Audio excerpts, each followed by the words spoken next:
Sabotage! Herr Patra had dead ten why? Two-team Mazga, Budaquala. Shall we launch? Far Cry Primal is many things. Beautiful, innovative, and frankly, brutal. It's one of the most unique settings we've ever seen in a game before, and I would argue that this is the most underrated Far Cry game in the franchise. It's the one game where Ubisoft actually took huge risks to create something totally new and also direct the franchise into a completely new direction. Gone are the guns. Instead, we get bows, spears, and clubs. And gone are the vehicles. Instead, we get to drive a Puma. But what makes this game so great? What are its shortcomings and how would this game affect future installments? Well, strap right into the time machine because we are going back to 10,000 BC and we are returning back to Monkey. But before we jump in, we need to know exactly the history behind the game. The concept of Far Cry Primal had already been discussed during the development of Far Cry 3, but it was just that, an idea. The full development would start around the end of Far Cry 4's development cycle. The main devs of Far Cry Primal was the team that created the Shangri-La sections in Far Cry 4, which I personally thought one of the best parts of the game, and it was certainly the most beautiful part. And I'm so happy that the Shangri-La style sections are kept here in Primal. It's as if the whole game is a huge Shangri-La section, and I love it. When it comes to game releases and announcements, it's quite rare for a AAA game to be announced at a date and then released shortly after, because they want to build hype. But Far Cry Primal was announced on October 6, 2015 and released on February 23, 2016, which is so short. But seeing as the development started late in the Far Cry 4 dev cycle and released on February 23, that means that the whole game only had 1.5 years of full-time development. They created this game in 1.5 years, and that's insane. I have no idea how they managed to pull it off and create this whole new world in only that short time frame. Before release, the developers talked more about the development of the world, characters, and most of all, language. According to the developers, tribes from the Western and Eastern Europe, Asia and Mesopotamia met in the Carpathian Mountains in today's Romania, since this was at the end of the Ice Age. The three groups consist of the Wenja that you play, who are pretty much the Proto-Europeans, the Izila, who worships fire and sacrifices humans, and lastly the Neanderthal man-eating Udam. The Wenja is a tribe of hunters and gatherers who were travelers and hunted massive beasts like the mammoths that we see at the game's opening, but when they found Oros, which was full of life, they decided to settle down here. The Izila are a more advanced group. The devs say that they are maybe 1,000 years more technological superior than the other two tribes. And it makes sense if you look at some of their infrastructure in terms of making houses and buildings out of stone. They have fire bombs and most importantly, they have wheat fields, as they have gone from a hunter-gathering tribe to a agrarian revolution. They also capture Udam and Wenja to use as their labor force and as sacrifices to their sun gods because, you know, fields and sun gods, perfect combination. The interesting part is how the devs created the Udam tribe last, which feels weird as they feel like the main enemy from the first cutscene when they invade the Wenja home, with Ul personally coming to fight you. They feel like the real main enemy and not the Izila, and according to the developers, the Udam became desperate and started inbreeding. Yeah, they went full Alabama out there. They don't know what consequences this would bring, and they are trying to find a cure by scouting Oros to find people who are stronger than them so they can eat them, which would in turn cure their disease. This is a decent enough introduction to the different tribes, their differences, beliefs, and their goals. But there's one more interesting aspect I need to talk about, though, before we fully delve into this game, which is the language and linguistics. No Taiwanka. Schlauta. Magisch pa de mamma foi. They could have easily gone with grunts or a super fake language, or hell, just having them speak English. But no, the developers invented a new language for the game and how the three tribes use it differently. How the Izila has a wider vocabulary, how the Udam takes more breaks between words, and the Wenja are somewhere in between. Just listen to the difference. Palu, Sashwalim Shalam, Takar Hasam, Saila, Tigri Chawasu, Tii Bayamartis, Tigri Udam Daf, My marchasar, Wenja, Ulaigua, Shuta, Marita, Moheochte,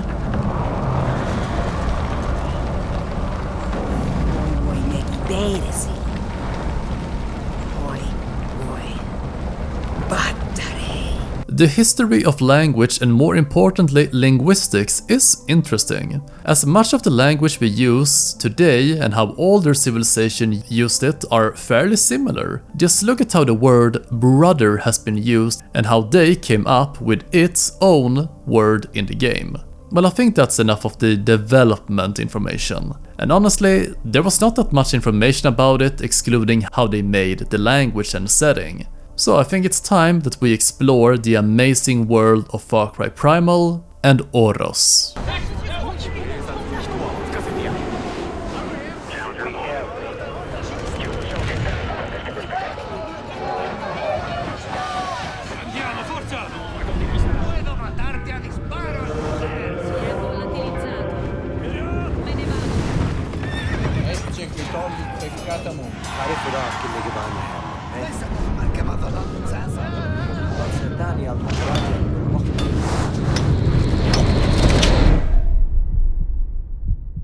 The story opens up with a summary from a shaman who describes the fertile and gorgeous land of Oros. The shaman describes how the Wenja traveled far and found Oros a perfect home for them. However, they found others there, like Udam, the flesh eaters, and the Izila, masters of fire. The shaman describes how these two tribes dispersed the Wenja throughout Oros and how someone needs to find all of them, and how that chosen person is you.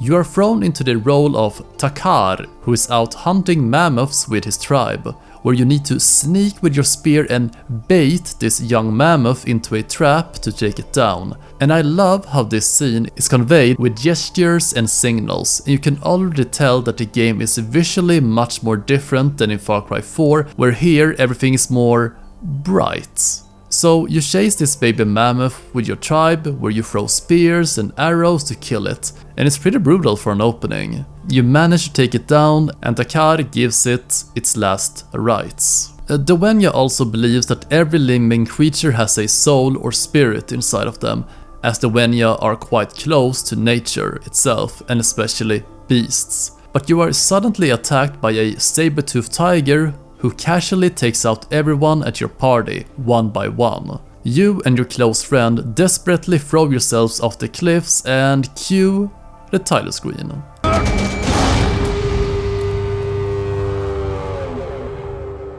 You wake up and is seemingly fine from the fall, but your friend is dying. He instructs you to find the land of Oros and their lost Wenja brothers. And again, we see Takar give him his rights and builds a grave for him. Well, at least one he can make fast, because the Sabertooth is close and is slowly stalking Takar. And we now get the game's prologue section, where you are free to wander around collecting stuff such as slate, wood, reeds and clay, so that you can craft a bow.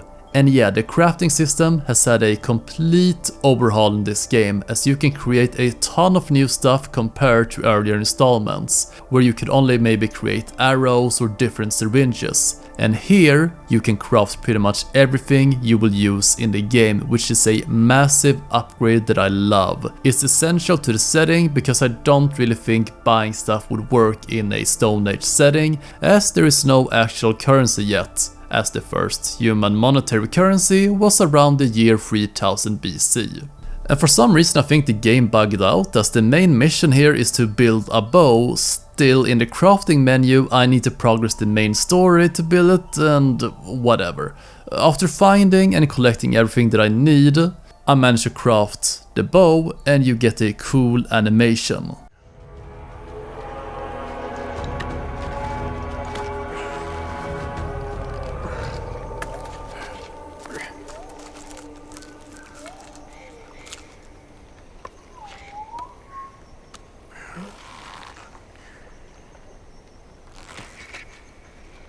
You now need to hunt animals for food, and even the hunting has had massive changes, as now you have this infrared or hunter's vision, which darkens everything except for points of interest, animals, people, and most importantly, blood trails, because most animals are faster than you. So what you do instead, like the ancient hunters before us used to do, was to track and follow a beast until it ran out of exhaustion and then kill it. The beast now also take damage while bleeding, so for example you might shoot an arrow at the beast, it runs for a while and then it dies. It's a much improved system, which is sad that it was scrapped after this game, and it's mainly because, well, the future games would not focus that much on hunting animals anymore, and also that crafting with skin somewhat disappeared, which is tragic.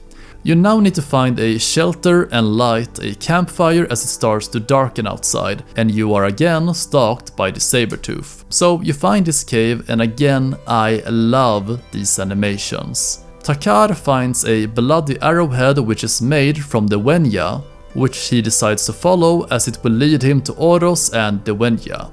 We are also introduced to the club, the first and primary melee weapon in the game, which we can set on fire to light up the dark and to burn down shrubberies that blocks our path. And it's really spooky how the Sabertooth is hunting us in the dark, where you can hear and see it stalking you.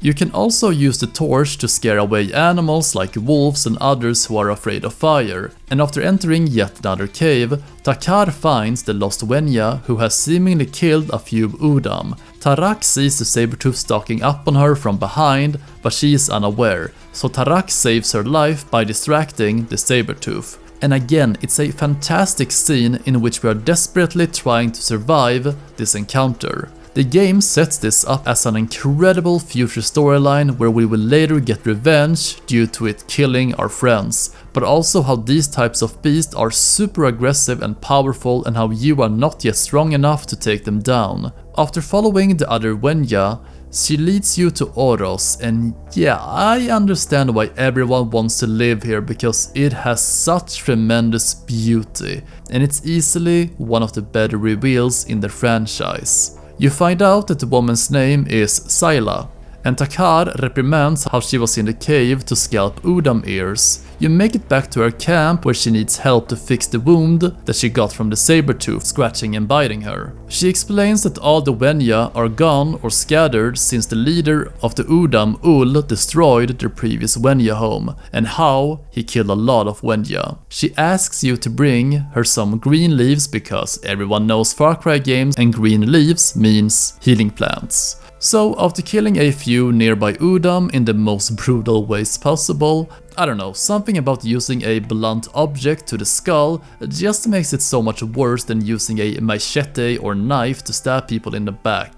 So after gathering the leaves, you make it back where she starts to shoot them, and starts to ask some weird questions regarding if Takar has heard anything from the ears. You push the seeds deep into her wounds, and man, she is a badass being able to handle all that pain. Takar wants to go and explore the rest of Oros, but Izila wants you to find the other members of the Wenja and bring them here, and the first is Tensei. the shaman, whom we saw at the game's opening. And I have to say, this first mission is difficult, and there's not much hand-holding here because look at this map and how far away this guy is. This is a vast distance that no other Far Cry game would have at the start, and remember, there are no vehicles yet.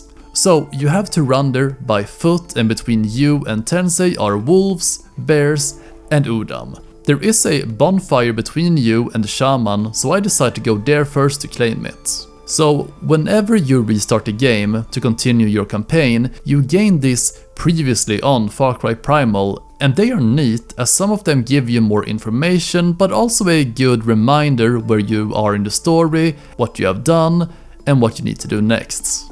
You will also see different Wenja events on the map. For example, there is Skirmish, where you need to help the other Wenja fight off invaders, and these are the most common ones, with the ones where you need to save captured Wenja who are being transported by either Udam or Izila, where you just need to kill them and free them. And these are all randomized, and they mostly pop up after you fast travel. The cool thing though is that the surviving Wenja will join your village, so you really want to keep these guys alive during these events. You also gain some experience, and there are many, and I mean different side activities in terms of helping your fellow Wenja. There are different K missions where you need to first make it inside and then escape. There are missions to help the Wenja kill beasts, and these can be rare or normal animals. There are escort quests where you need to escort a group of Wenja to safety, and on the road you will be attacked by beasts and enemies alike, and the more you manage to bring to safety alive, the more will join your village.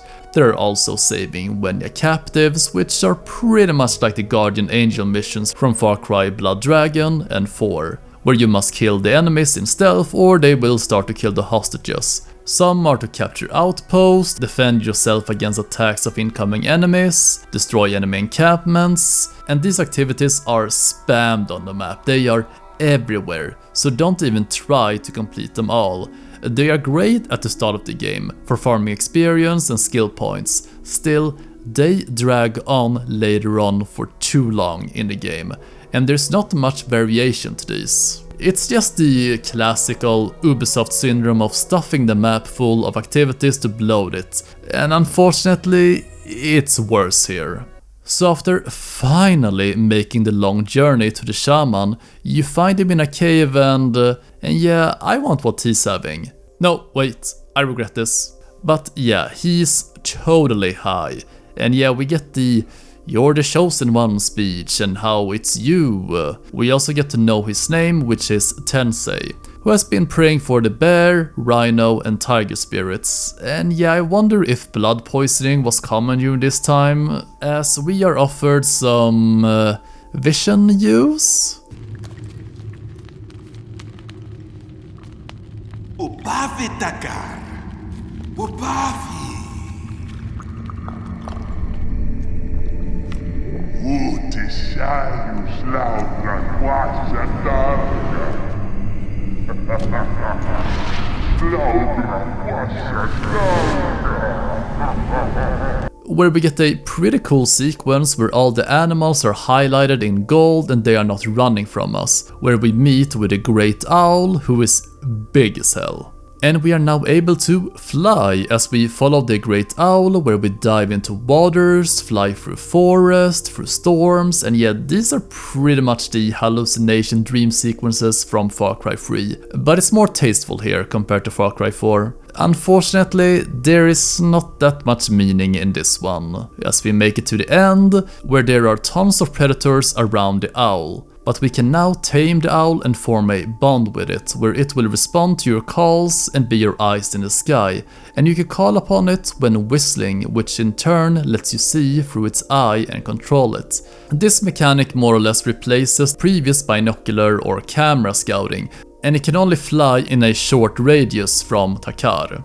But it also has more uses than just scouting, as it has a whole skill tree where you can upgrade range, easier to tag enemies, and attacking enemies. Yeah, it can kill enemies, pretty much anything except for elite units until later on. Overall, I like this change, and the plot that Takar can see what the owl tags him is perfectly implemented and realistic in terms of the narrative that he's a beast master. With the owl now calling us Beastmaster, we can now calm the spirits of the wild and make them fight for us. Sensei wants us to try this ability out and tame a wolf. Well, specifically a white wolf, a rare wolf. I kind of love these scenes, which makes me automatically want to go out and try to tame local animals by saying the same lines as Takar and making hand movements. Well, let's talk a little bit more in depth about taming animals.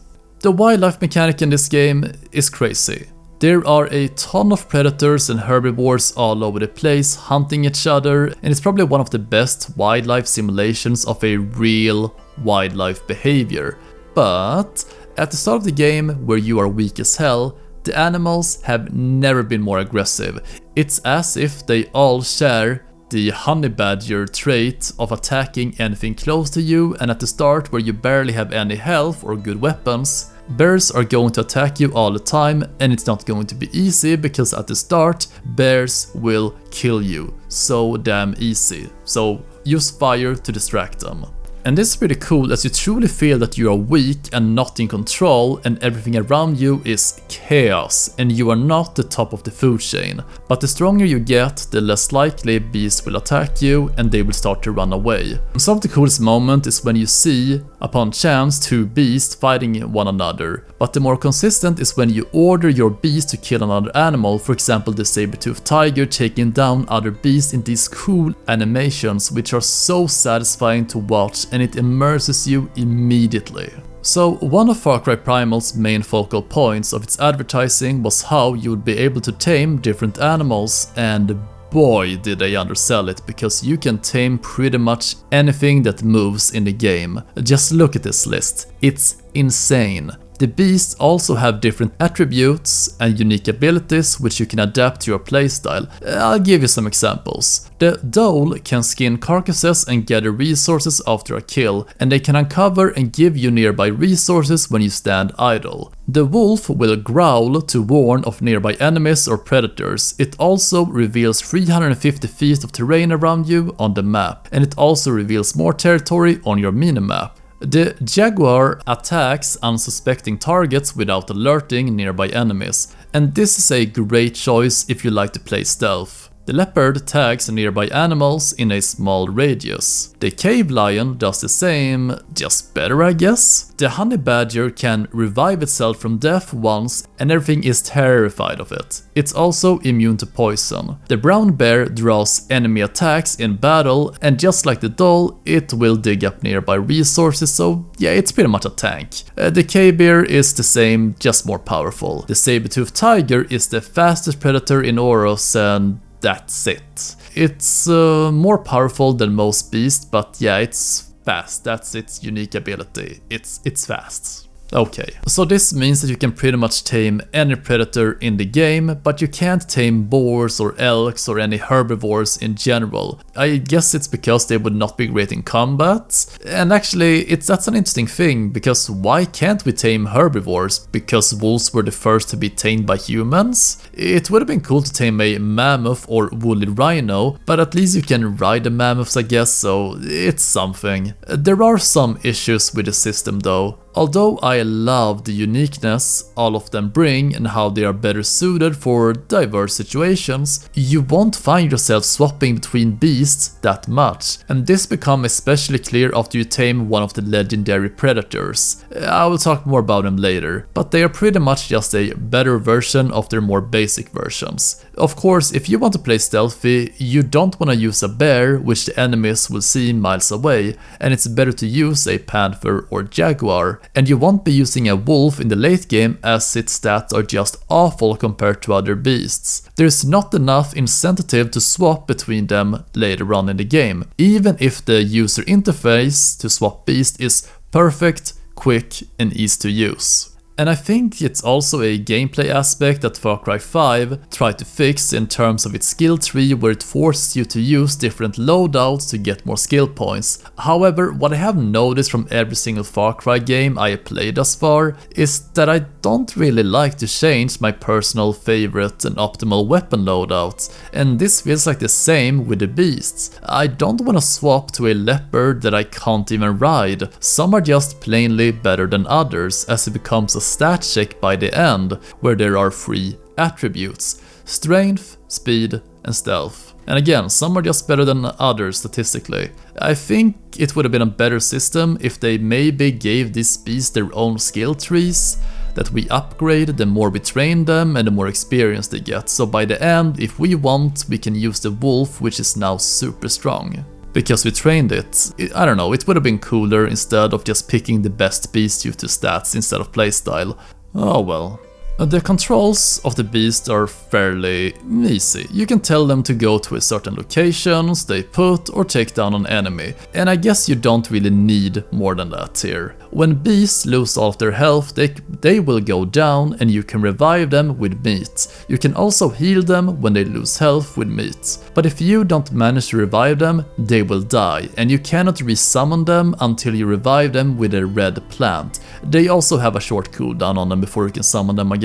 You can summon any beast at any time, but you can only have one active at all times. Although there are no vehicles in the game, don't worry, because you can actually ride most of the animals that you can tame, and it's awesome. It's just too bad though that combat while you're riding your beast is quite shallow, and it does not feel refined whatsoever. Sure, you can attack with your beast, and while riding it you can shoot with your bow or attack with your weapons, but it's just too difficult to maneuver while riding to be able to efficiently fight. And you're just going to jump off and fight on foot instead. Well, that's enough about beasts for now. We have already tamed a good boy. Oh, and I forgot to say, you can pet every single one of your beasts, so roll the montage.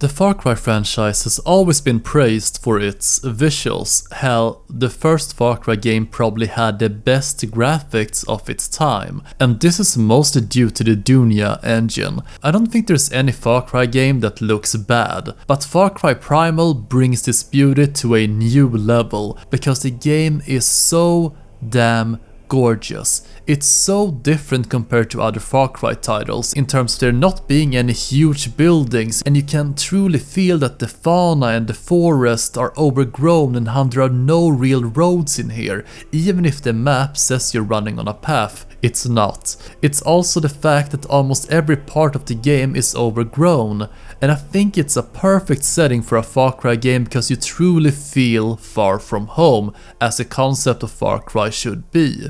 This is easily the most immersive world they have created, how in the south it's more planescaped and sunny with god rays all over the place, which makes it fitting of how the Izila lives there, compared to the northern part of the map, which are snowy, dark, and quite frankly brutal, which defines the Udam so well.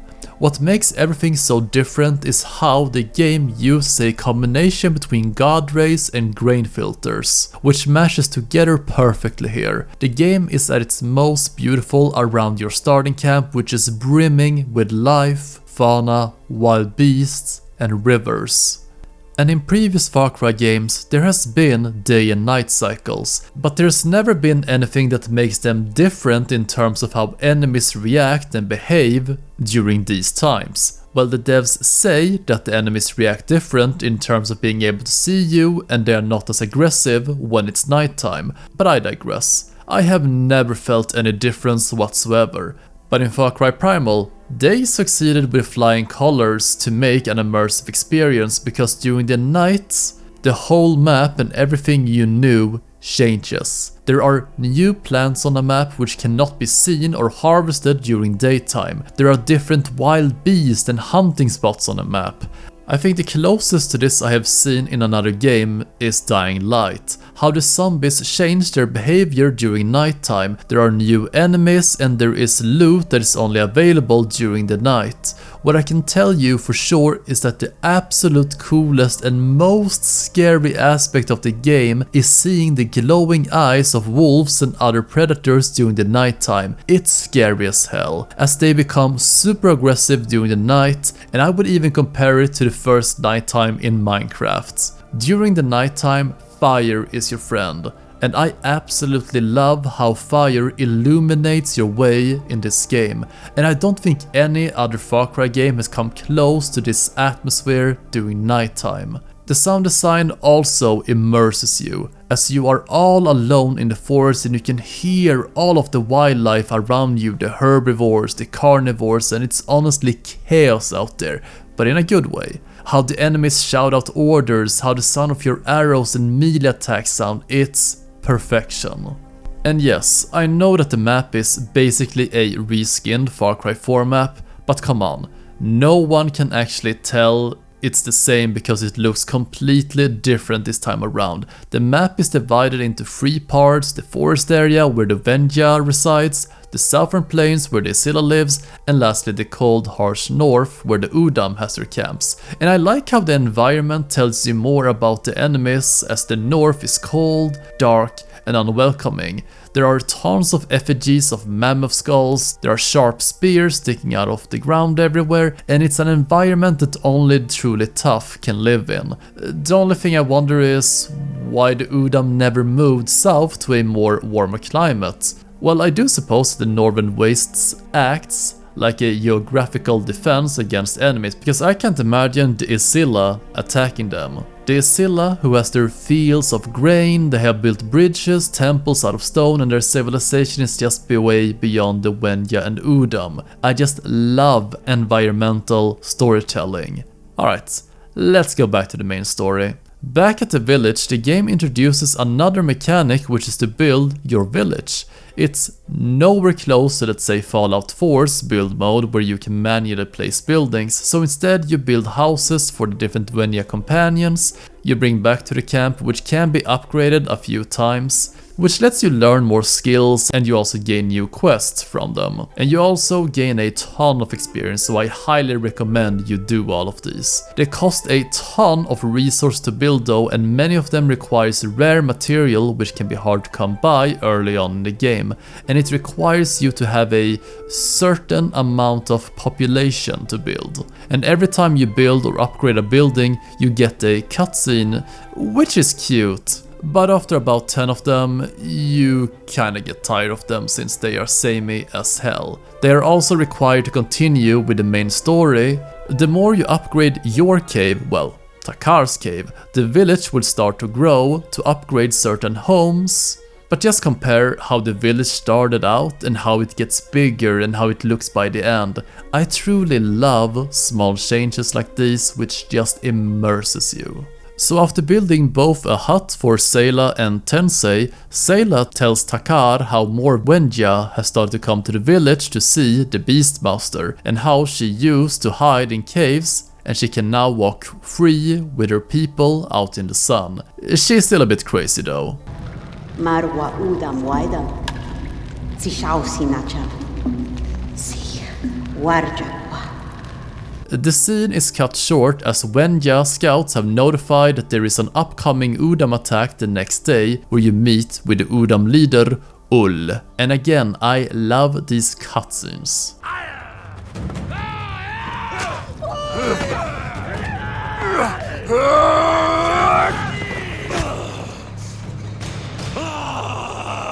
My Marchasar, Wenja Ulaigua! Marita!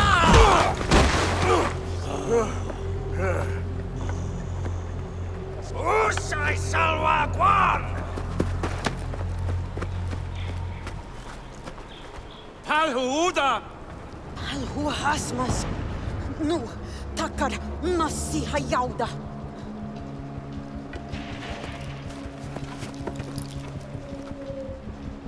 At least he was nice enough to give us a choice to leave and did not outright kill us. Yet 5 minutes later he sends his men to attack you. Okay, I guess he was just merciful to us for some reason. You need to defend different locations of your camp and hold off the Udam, and it's quite the standard Far Cry mission where waves of enemies come to you and you kill them all. They also have these slingers who throws vials of rot, which damages you over time, and the enemies will come from different directions that you need to hold. After defending the incoming attack, Izila wants you to chase the fleeing Udam and destroy their nearby camp, or rather, 3 of their effigies to give them a warning. And my god, there is a ton of enemies here who will attack you, and more will come after each effigy you destroy. Fortunately, these enemies are quite basic as they are only plebs. They will rush you and they will attack you with bow and sling. It was a costly battle where both Wenja and Udam died. Izila asks if you killed Ul, but he has returned to North and she is furious about it. Wait, soon he will meet my blade? You don't have any swords and... What are you talking about, Tarak? Yeah, this was not a good translation at all, since knives and swords were not yet a thing in this world. It's still a great mission that introduces this war of annihilation between the Udam and the Wenja, and how ultimately they cannot live side by side in peace, and only one tribe will control all of Oros. And with this, the prologue is pretty much over as the map truly opens up to you, and this is probably the longest prologue I have ever played in a game, which will take you hours. The game does a phenomenal job to introduce you to the game's mechanic, but the best part is how much freedom the game gives you from the start. The moment you enter Oros, you can run off in whatever direction you want and do whatever you want, so the game has a ton of player freedom. I believe it's a much better introduction than Far Cry 4 did, where a lot of that was just scripted and a lot of cutscenes, while here you have more freedom between the cutscenes, like the hunt for the mammoth and escaping the Sabertooth. The game teaches you the essentials such as crafting, skill points, fighting and killing, and how to tame beasts. And that's pretty much all the fundamentals you need to know for this game. Although the distance to the shaman was a bit too far, it still gives you the impression this world is so huge and how much danger lies in it. However, for some reason we are only introduced to the Udam and Ul instead of both the enemy factions, which is a bit weird because this mission with the Udam and Ul, it's mandatory. While the introduction to the Izila later on, it's a little bit random and there's no real build-up for it. And how it's the Udam attack that opens up the world afterwards, where they want you to go and find missing Wenja, so you can ignore the Izila questline for quite a long time if you want. This feels like the Udam are the main bad guys and the Izila are a bit on the side. It's as if the game is not treating them on the same level for some reason. All in all, the prologue itself was great, and now the fight for Oros truly begins. You are tasked to find scattered Wenja throughout Oros, and more specifically, the ones who are legends, and these will help you take down the Udam and the Izila, as they can also teach you unique skills and new weapons. But before we head out, we should probably talk about the gameplay.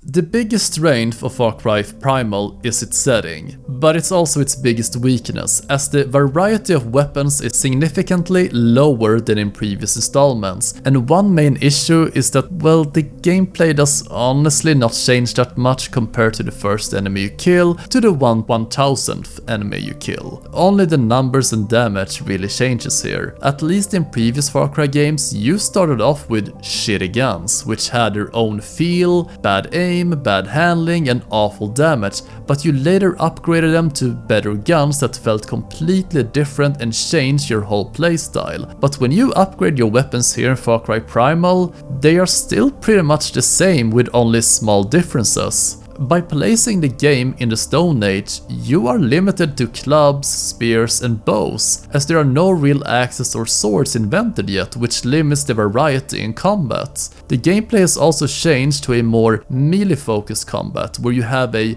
light attack and a heavy attack, and that's kinda it. Yeah, although I love the impact sound and you truly feel the weight behind your blows with your weapons, as it reminds me of Dying Light, how it felt so satisfying hitting zombies. But here it's more brutal as you are killing living people, and it feels brutal to bash in skulls and then hearing the enemy scream.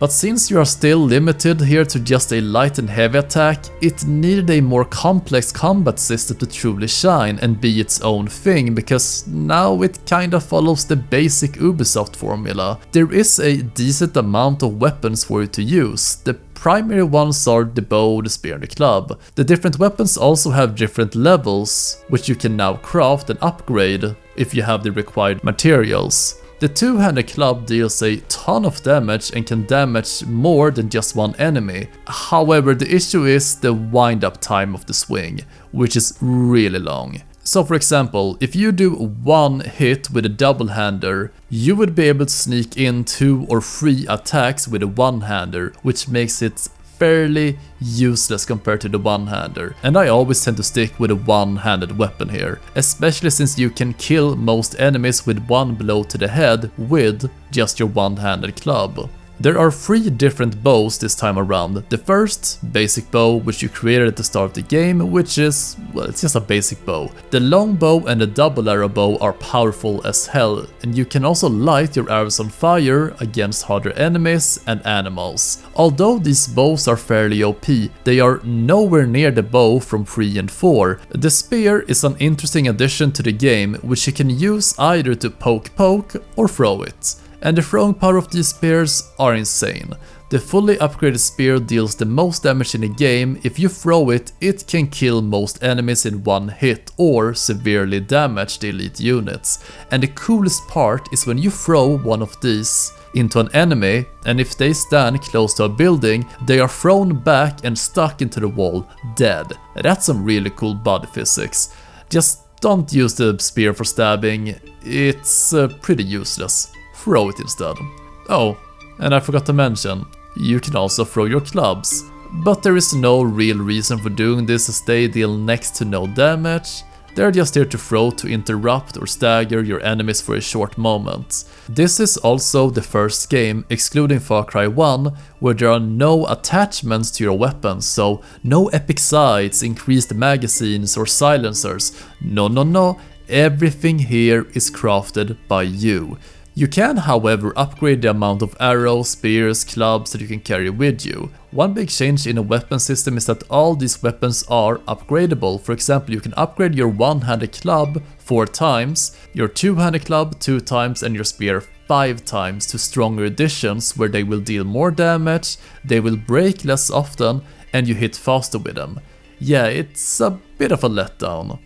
But the one cool function with this is that the game actually listened to the hardcore Far Cry 2 players, because weapon degradation is now a thing, as the melee weapons will break after X amount of swings, and you will have to craft new ones. I really like this, as it's fairly realistic and it forces you to keep collecting new material, as otherwise you will not really need to gather a lot of supplies throughout the game. There are also stone shards, which are like throwing knives.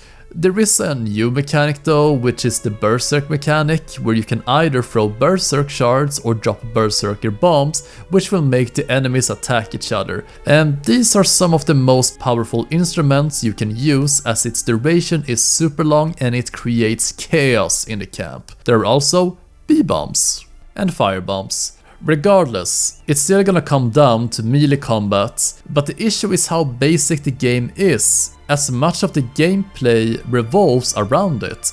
And as mentioned, you have a light and heavy attack, but there is no dodge, there is no block, and there is no parry, which makes the gameplay too repetitive. I'm not sure if it would have been better to just have a system where you can see the enemy is about to attack, so you can dodge or block it to send a counter, you know, a la Assassin's Creed style, if that would have been better. I'm not sure how that would work in a first-person game though.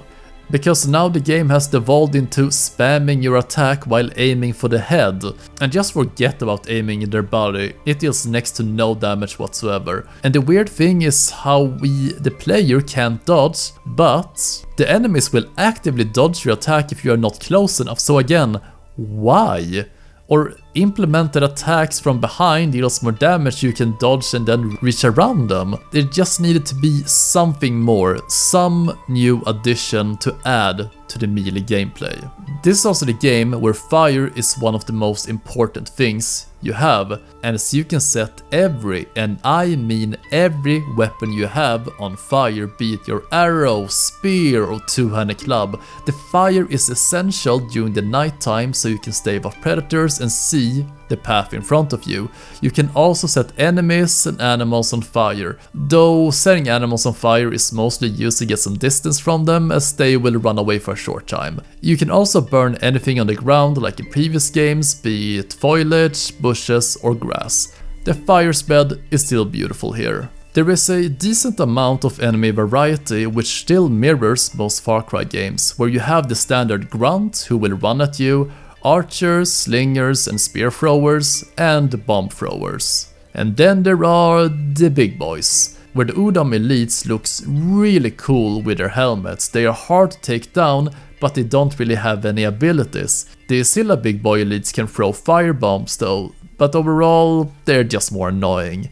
There are also small elite units now who have armor and helmets, which makes it pretty much impossible to kill them with one arrow to the head or two with your double bow, and the only way to instantly kill those enemies are with a takedown. The Outposts are back and they are much harder this time around because they have added one of the most annoying units, which are the hornblowers. Furthermore, there's always a horn in the middle of the camp that the enemies will rush towards if you are detected, and they will call in for reinforcements. It works just like the alarms from Far Cry 3 and 4, where you can also destroy it or sabotage it. But what I meant is that there are now walking enemies with horns on them, which means if you are detected, they will blow the horn and you are in big trouble. The camps are overall much harder because of the lack of long-range weapons. Even if you have the two best bows, they are not nearly as accurate from a long distance compared to the snipers. There are some small differences between the Udam and Izila outpost, where the Izila has more walls and towers, while the Udam are more, well, random in their movements, as they don't really have that many walls to patrol. Even if you use the owl to take down enemies by killing them with the owl or dropping bombs on them,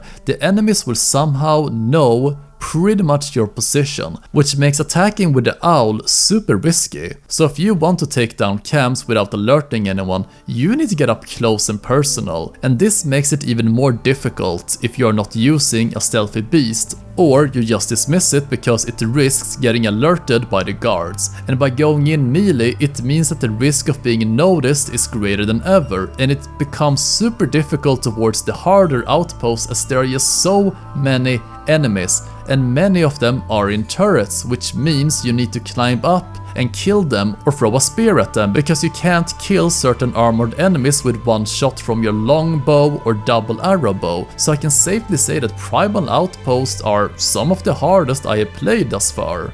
This is not a bad thing, it's more that you need more patience this time around, if you really wanna get that undetected bonus experience. I also like the enemy outposts as they are very aesthetically pleasing because they feel natural, and some of them are straight up villages where the enemies will patrol, walk around, there are civilians there, and they will also sleep and work the fields, which is cool as it feels natural compared to, let's say, Far Cry 3, where the pirates patrol 24/7 without any rest, and it's often at weird locations, which makes it feel unnatural. As mentioned before, Far Cry Primal also removed the radio towers and propaganda towers, as they are replaced with huge bonfires instead, which are only defended by maybe 1 to 4 enemies, and this never really changes. I'm not sure why there are even enemies defending these, as they are just too easy to capture. Just like in other games, they reveal more of the map, they also provide you with a new fast travel point, and And yeah, this is due probably to one of the big changes that there are no vehicles in the game anymore, and it takes longer to traverse the land. Ubisoft decided to remedy this by giving you a ton more locations to fast travel to. Actually, when I think about it, they completely removed towers after Far Cry 4, and they have not been re-added into the game since. That's weird, because it feels like they have been in pretty much every Far Cry game, but they have only been in 2. Oh well, let's go find those missing Wenja. Right, so let's go through all of these people and their storylines in no particular order, but it depends on what you feel is important. Jayma, who is a hunter, will teach you how to make more arrows, get better at hunting, and will later on unlock the quest line to hunt legendary beasts. Karoosh will teach you how to get better with your clubs and spears and overall physical prowess. And lastly, Wogah, who can teach you how to create traps, throwing knives, and bombs. You are free to pursue anyone in any order. And I think I'm gonna go with... oh wait, there is a new marker on the map. Let's go there. I can't wait to bring this guy back to camp. I wonder what he can... oh no. Not him. Even in this game? Urki? Yeah, Urk, as in every game, make a appearance here, and it's not that great. He does not really make a good first appearance, as he's literally throwing birds at a stone wall. Yeah, he wants to fly, and you need to help him find enough feathers so he can fly. You also need to hunt fish and a turtle for it. Why? Also, killing birds is an annoying task, as hitting them when they are flying is hard as hell and next to impossible, because it's much harder to hit them in this game with a bow compared to other games where you have a machine gun to do it. So try to kill the ones who are on the ground. So you hand over the feathers and alright, this scene is kinda great though.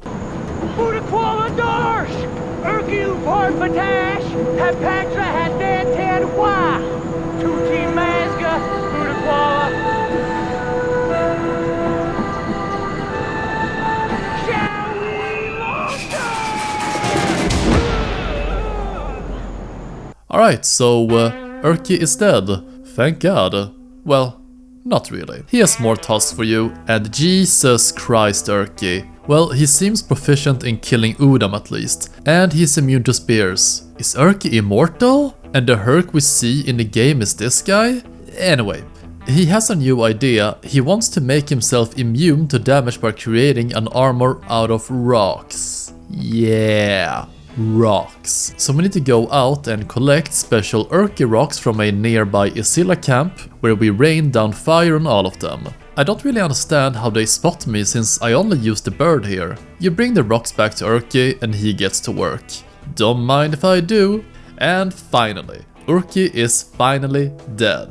Well, not exactly. This guy seems to be invincible. He has one last mission which involves smell.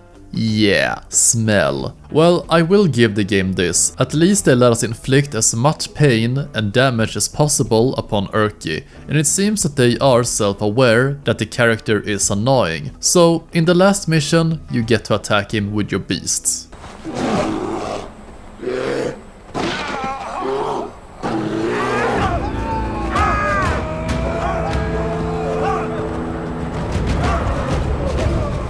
And at the end we even get a Far Cry 3 Jason reference at the end, so that's pretty neat. Urki is pretty much the only real side mission in the game, as he does not really connect anything to the main story at all, unlike the other Wenja specialists. And speaking of specialists, the first one I decided to track was Jayma, because I wanted to unlock the legendary beasts as soon as possible. And let's just say she sure has a mouth on her.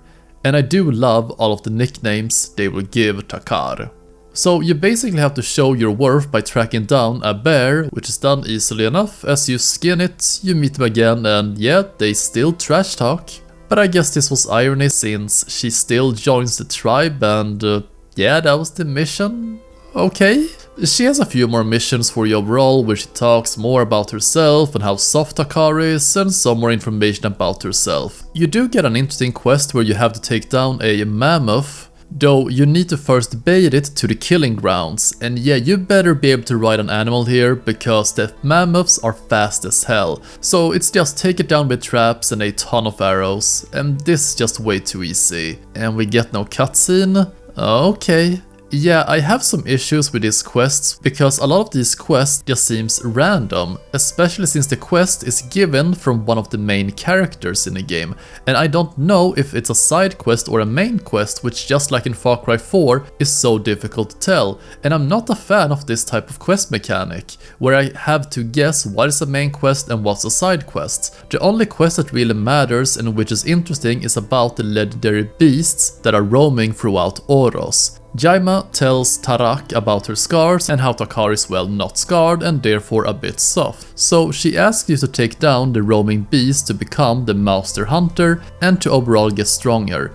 And there are 4 of these legendary beasts. And they are all fairly hidden off, as they all have their own zone, for a lack of better word, where there are even enemy outposts and bonfires that you can capture, and I think this is great as it sets up all of these beasts in interesting ways and it gives you a more open space and field to fight them. So let's talk a little bit more about each of these beasts, as these are pretty much, you could call them their own side quests. We are finally going after the same saber-tooth that killed your party at the start of the game.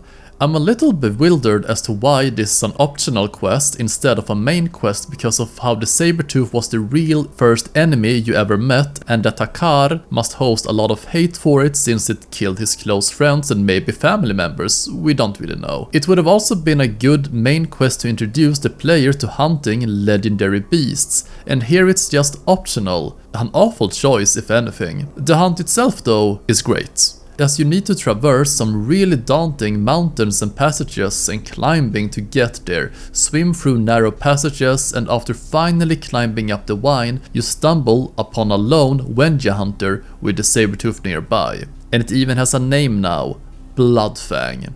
And how Takar stabbed it before at the start of the game, so you need to hunt it down. So every legendary beast hunt has different phases, where the first is to track them down by first investigating certain points of interest, and some will give you optional paths to reach them. They can be tamed, but they must first be defeated, and if you would die during one of these hunts, the damage you dealt to the beast will remain. And this is kind of weird as it makes the hunts, 100% non-failable, because if you just chunk away 10% of its health each attempt, you will ultimately kill it at the 10th attempt. I can't really say I'm a fan of these type of mechanics, as it makes it fairly unrewarding, as the hunts themselves are quite difficult, but if you can take as many attempts as possible and will ultimately clear them sooner or later, they kinda fall off. The second phase of the tracking down the beasts, with the clues, you can now create traps, and these are essential to the beast hunting, because if a beast runs into them they get stuck and they take some damage, but the most essential part is that you can freely rain fire upon them and get some breathing room. But these traps cost wood to set up, so you always have to stock up on wood before doing one of these hunts.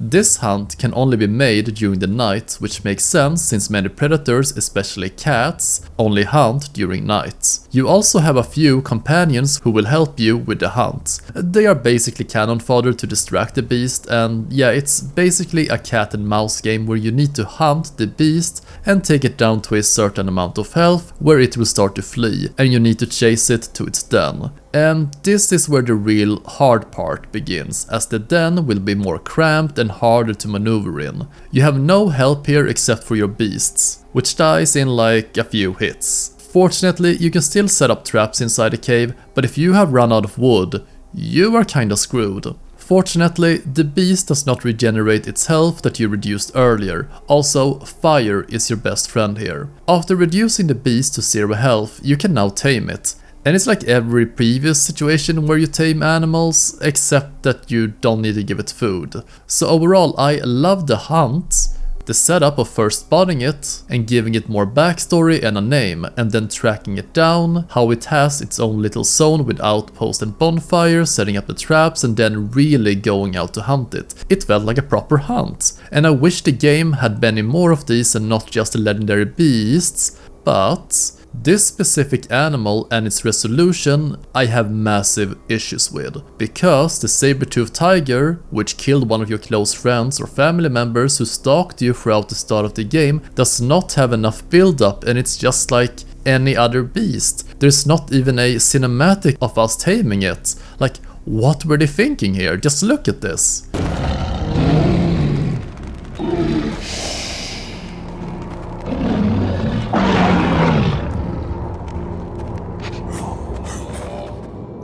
This is a huge missed opportunity when instead it could have been a slow build-up as you want revenge on this beast, and it should have been the first quest of all the legendary beasts questline. It should have been a multi-parter where each quest you come closer to finding and hunting it down. We needed more setup. I find it insulting that when we beat it and tame it, that's it. No cutscene, no reconciliation with it, and how Takar maybe forgives it for killing his friend. Nope. This should have been the most important moment in the game, and emotionally. And it's just nothing. It's just another beast. Oh well. We now have our first legendary beast, which is going to be my main buddy for the rest of the game. So on to the next one. Probably the most unique and most beautiful beast that you can tame is the legendary Snowblood leader, whom resides in an area which is filled with a ton of wolves, as we see when we stumble upon a corpse. And yeah, these three pretty much control all the wolves in the area, as they are the alphas. And throughout the area you are going to be constantly attacked by wolves as you try to hunt these three Snowbloods down. This is easily the hardest hunt, as the Snowbloods themselves are so obnoxious, because they keep on running away, so they let their spawned wolves do all the fighting. And if you mistime your attacks, the wolf will start this attack animation which you can't stop, and they will easily overwhelm you if you're not careful. And I mean, come on, just look at this. Stop running away from me, please. It's better to send your beast after it. And yeah, there are 2 more of these. And the wolves won't stop coming in between, and they are aggressive as hell. So you better stock up on ammo and beef jerky. And then nighttime comes and a lot more wolves. Well, it's the last one to track down now, and there are more wolves than ever. Just look at them when they overwhelm my saber-tooth.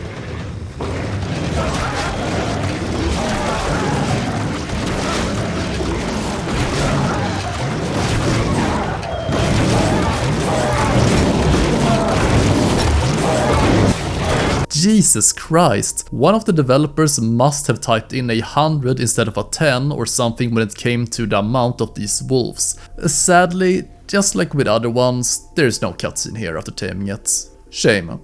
Well, at least we got another good boy with us. Let's continue on to the third and last legendary beast. Just like the other legendary predators, there is another cutscene which so perfectly depicts this monster, as many hunters have tried to kill it but none has been able, and how it has pretty much murdered any hunter coming after it. And again, this cutscene is perfect setup for this hunt. It's so much more visual storytelling and show don't tell. I just wish more of the main story was of this caliber. You are not alone in hunting the Great Scarred Bear though, as this zone crawls with Izila, who are also attacking the bear. Of course, they stand no chance. But it's a cool aspect to see the enemy factions also trying to get rid of a problem. Just like with the saber-tooth, you set up traps and you take it down to a certain health until it runs back to its lair. I was kinda lucky and made the bug near a rock where it kept on chasing my saber-tooth. So we chased it back to the cave and yeah, this was a bit too easy. At least it had a breathtaking lair. So you tame it, and we got pretty much all the tameable legendary beasts. So let's talk a little bit more about the 3 of them and what special abilities they have. Well, unfortunately they have no special abilities. They are just superior versions of their counterparts like wolves, saber-tooths and bears. The Blood Fang is easily the best out of the 3 if you compare its stats to the others, and it has pretty much the best stats in the game out of any beast, and when you tame Blood Fang, that's it. game is now in easy mode, because this beast can solo groups of enemies and it has some of the coolest battle and kill animations with other beasts in the wild that I have ever seen. It's also the fastest animal in the game, which makes it a perfect vehicle to use for hunting down other beasts. The Great Scarred Bear has the most health of the three and it's excellent for tanking groups of enemies, and it's a great substitute whenever your blood fang goes down. The Snowblood wolf is stealthy and it gives you increased visibility on your map and things around you, but it's clearly weaker, but it is more beautiful. Oh yeah, there is one more hunt, but it's not something you can tame because otherwise the game would be on easy mode. So the last legendary predator is a monstrous mammoth which is wrecking the land in the north, and it's a kick-ass cutscene.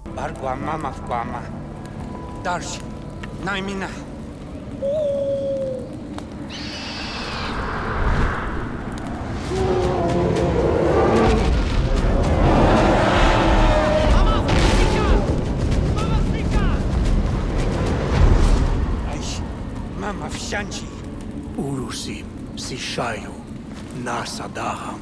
And yeah, this mammoth hates humans, and this is probably the easiest tracking as you can hear it far away, and it's not like this is a stealthy beast, so it's not much horror elements in it. What I don't get is why the Wenja are here. This is deep inside Udam territory. Would it not have made more sense if the Udam were the ones hunting it, as it's probably a danger to them, their land and how they want its meat? This beast sure can take a beating, and it's better to use traps to deal damage to it. It will run between different hunting grounds, and don't get close to it because it will kill you in 2 hits. Fortunately, you are assisted by a ton of fellow Wenja hunters. The mammoth makes its last stand and finally falls down, and you end its suffering.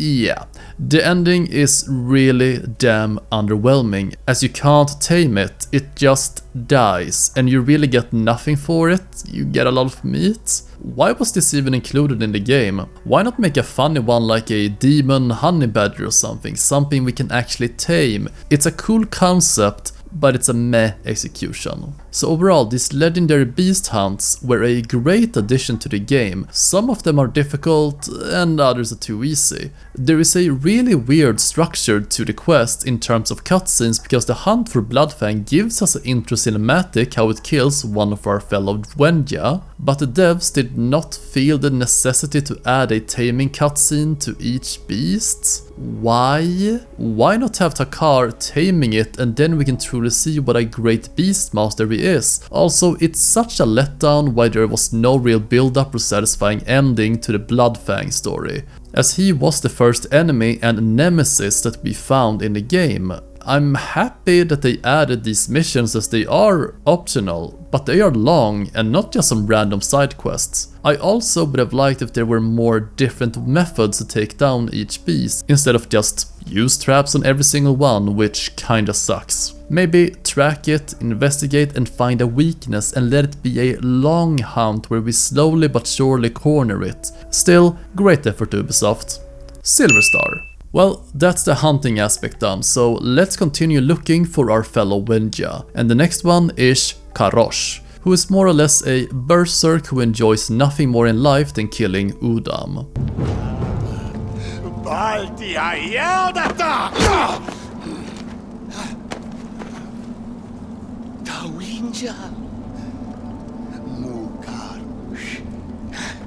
He hunts for a Udam named Mog, who took his eye and killed his son, so we understand why he wants revenge. And yeah, we need to move some corpses into the fire to give Mog the signal that we are coming for him. And it's just waves upon waves of enemies, which is starting to get a little bit annoying at this point. At least Karoosh is interesting enough.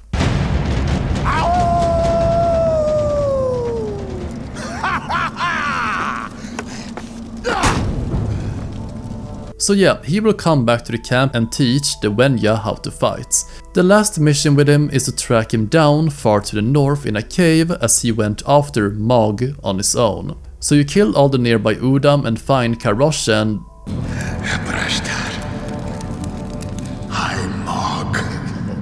Mog, haini brashtar. Bal yaudata mog, mata malsham.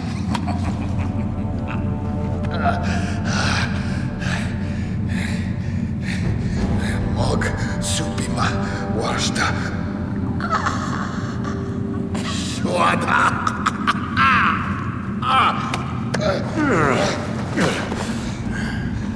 Uguam brashtar.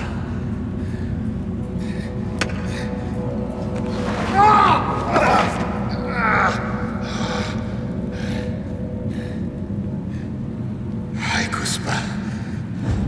Misushnu yaugam. Nai Karoosh. Wenja mana.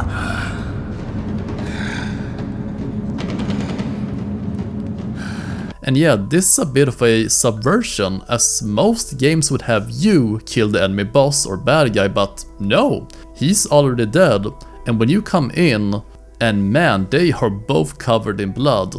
I like this scene, as he just wants to die and see his son, but Takar convinces him that he still has to live for the Wenja. So now you need to help him leave the cave with a ton of Udam chasing after you, and you get a cool cutscene at the end. Shaja Magshanchi Yuda Takar Karoosh Kwaifadahata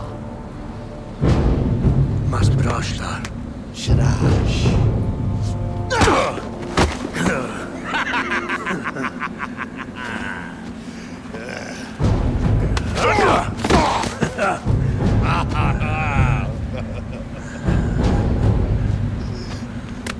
Magmarwa Aishayu Misushnu Sasa Machira Waicha Sujinafmas Rashta.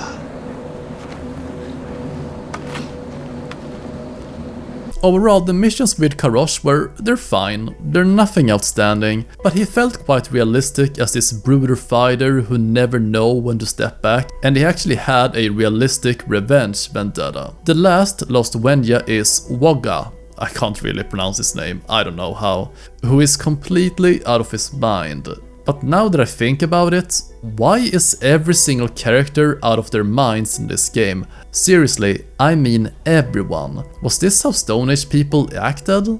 I think it's mostly due to the Ubisoft formula of trying to make every character goofy or stand out in some way, and it works to an extent, but the issue is when everyone is crazy and goofy, then no one is. And this is one of my main gripes with this game. No character is really memorable, because they're all wacky. I don't even know their names, I had to look it up, by the way. And the only thing I remember are their appearances, but I remember nothing that they say, well, except for the nicknames they give Takar. And speaking of nicknames, after you reach a cave, you activate a trap and fall down, and we get this scene.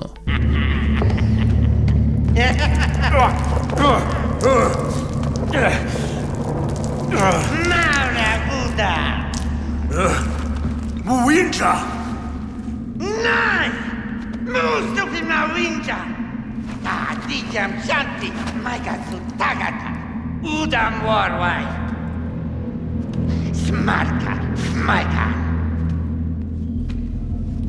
And yes, we are now called Pissman. I love this game.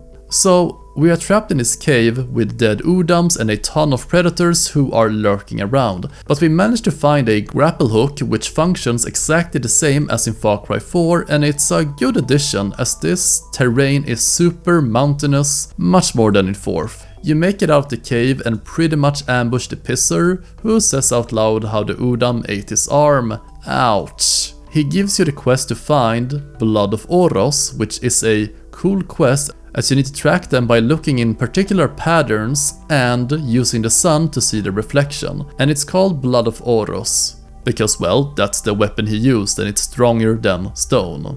Or stronger than bone, whatever. You stumble upon a bunch of Udam who are mining for it, so you just kill and mine. He has a few more quests, but I'm just gonna summarize that he wants to build a Wenja totem out of stuff.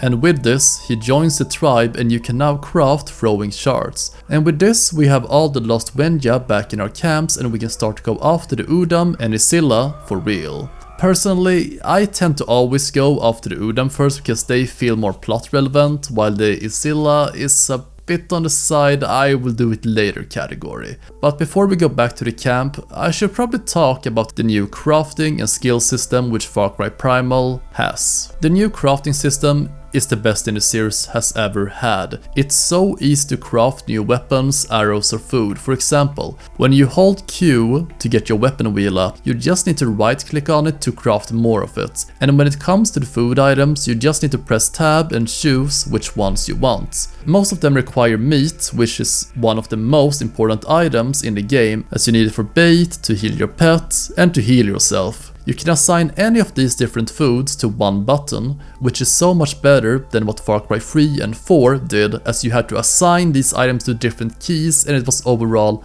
a mess. For some reason though, there was never any tutorial regarding the foods and different meats, because I think I was maybe 3/4 into the game and then I found out that you can actually eat something else that gave more health than just the basic 2 health bar jerky. Yeah, they really needed an introduction to that. Some of these foods can also grant you resistance to fire, faster movement speed, or a superfood which will combine the effect of most recipes. However, most of them are just get more health overall. The game does become a little bit too easy due to this new mechanic, because you have such an overabundance of meat. And yeah, you can eat raw meat to restore your health, and it's probably the easiest thing to farm after wood, which makes it so you are gonna be running around constantly eating meat in combat. In previous Far Cry games you had a more limited arsenal of healing items which could run out, but here it's next to impossible for it to run out, unless you wasted all of your meat for some reason. It also makes it super rare for me to see these manual healing animations. I mean, I'm gonna be honest, I didn't even know these existed in the game. And you know the ones like you rearrange a twisted ankle, shoulder, finger or hand, or taking out grenade splinters, shooting out bullets. In this game though, from what I've seen, you pull out teeth, twisted ankles. But again, I just rarely saw it because I never ran out of meat.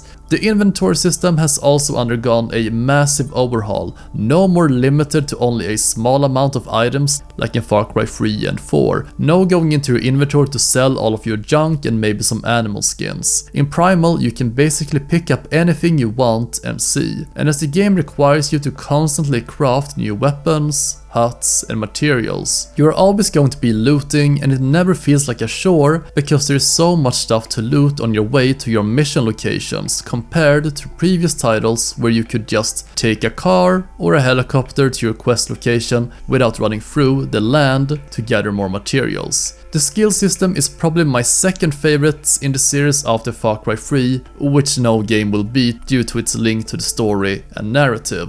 But here it's perfect for its setting. Takkar has his own inherent skills that he can learn, which are about survival, such as primitive healing that adds a health bar, hunter's vision, being able to heal while sprinting, and how to be more stealthy.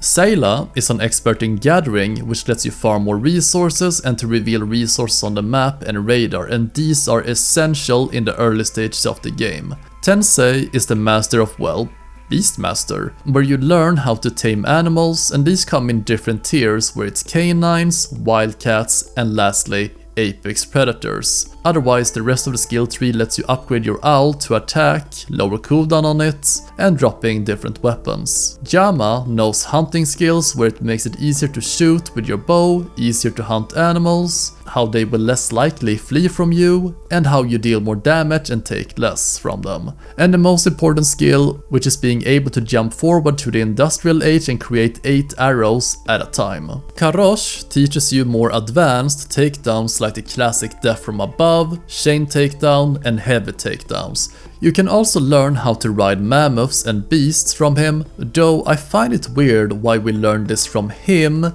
instead of Tensei. And lastly, Wogah, who will teach you different crafting skills like crafting more spears or clubs at once, boosting the food duration, which is good, and crafting a lot of traps and shards. But overall, you're probably not going to touch this skill tree.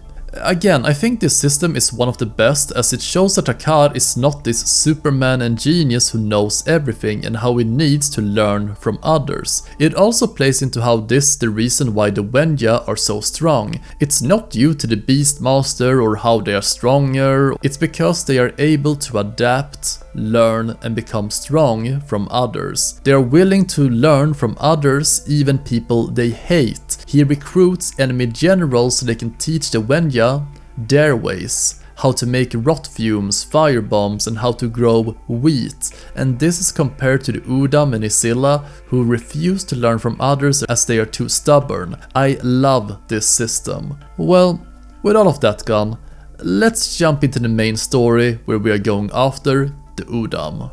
So after going back to Tensei, he will give you some more vision juice, which is quite a gruesome cocktail here. And this vision is more or less to understand more about the Udam. So we wake up in a cold and dark environment with icicles sticking up everywhere. The Udam are dying and they don't know why. You approach the classic fertility statue with Ul telling you to stay away. But as you are going to touch it, it disappears. Instead, you get a ice club, which is giga OP as it will kill any enemy in one attack. You keep on chasing the statue, but it keeps on going away and it starts to shoot shockwaves at you. Okay, that's rude. And yeah, you can ignore the enemies here and just rush the statue, which is the best course of action. So you throw the club, you destroy the statue, with the last words being why they keep dying. Back with the living, where Tarak tells Tensei the vision where they are trapped in ice, sick and dying.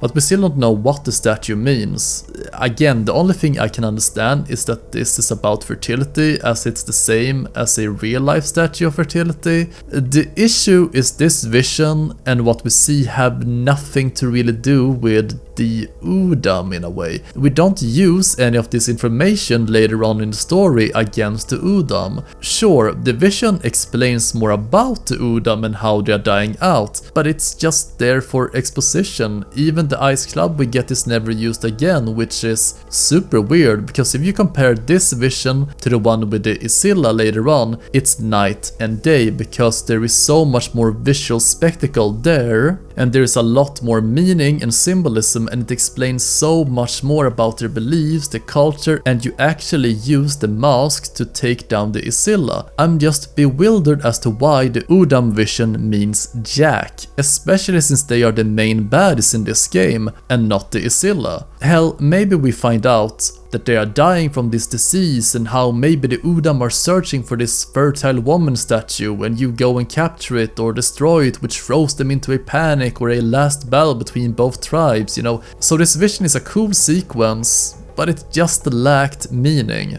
Afterwards, Sayla wants to see us and that's a lot of ears. So it seems that the ears help quiet down her mind, while out there she can hear the screams. And it's obvious that she suffers from PTSD. Akista. Tanhina kwaida shanchir. And yeah, now we need to go and kill Ul. The issue is that he's protected by rot fumes. It's the shit that they throw at you. But Sayla knows how to stop the fumes. You need to travel up to the northern part of the map and get some yellow leaves. But the cool and realistic aspect here is that if you are not wearing any winter clothes, you will take damage. However, you can craft your own clothes, which will reduce the damage. The best one will make you warm and cozy, and fires will also help if you need them. After finding the leaves, you are drugged and captured by the Udam.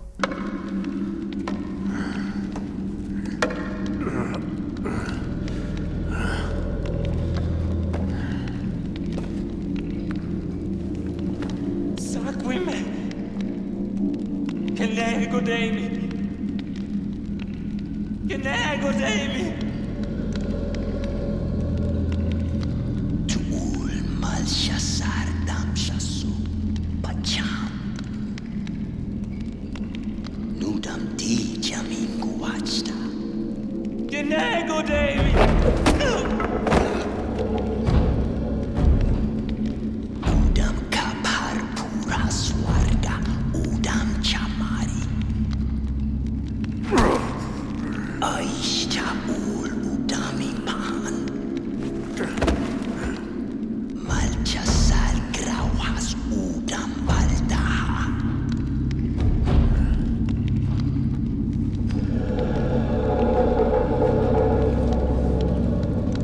Tu ul winja malcha sal guija.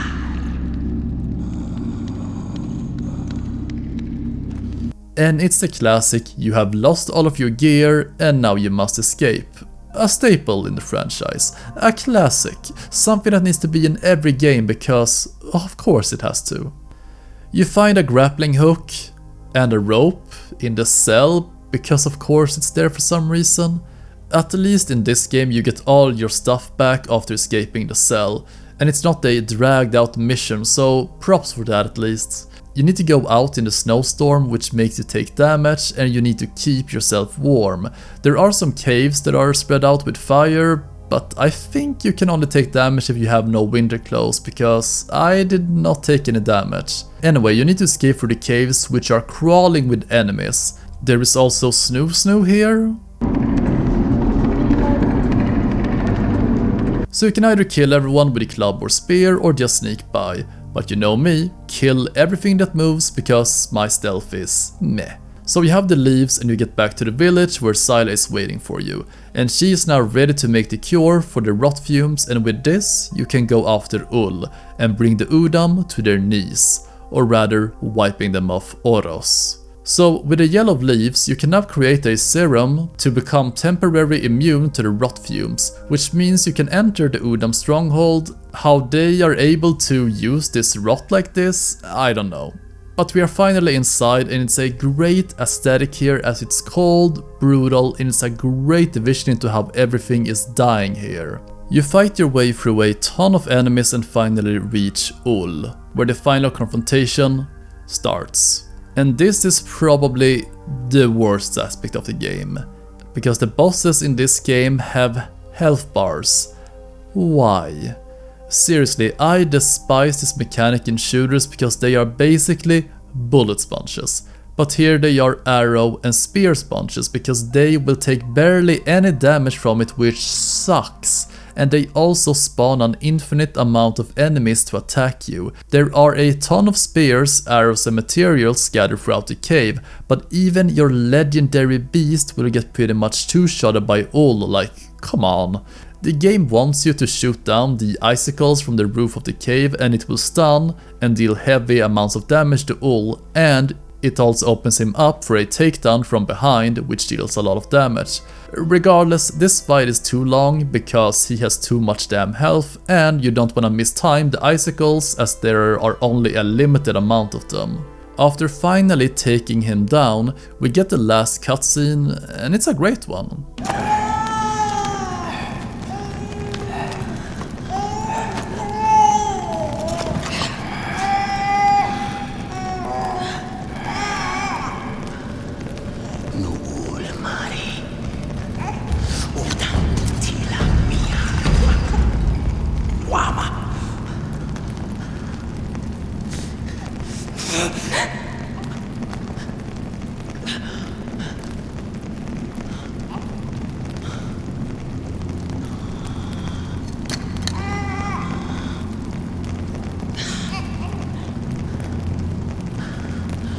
Udam swargarti bimari. Wenja pangu mansi. Waifa.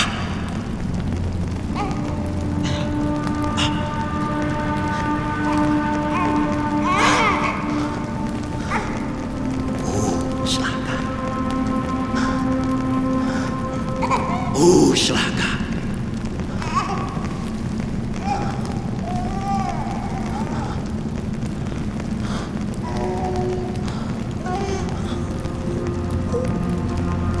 It's actually a powerful cutscene where Takar is willing to protect the kids and the last of the Udam, and it also humanizes Ul a lot since he was not just this crazy evil person, he was fairly normal considering the circumstances. One aspect that I'm not really fond of is the fact that the game obviously depicts the Udam as Neanderthals. I don't think anyone disagrees with that, But here's the thing, they were not stupid. They were actually sophisticated, and many biologists argue that the Neanderthals were just as intellectual as the modern humans, which is why I find it pretty disgusting in a way how they depict them as big brutes who are dumb, which is the complete opposite of what they actually were. I know this game is not real, but come on, how long is the stereotype going to live on? Takar makes it back to the camp, and they are a bit taken back by the Udam kids. Jesus, Izila, take it easy. And we even cured her PTSD. Shlawata.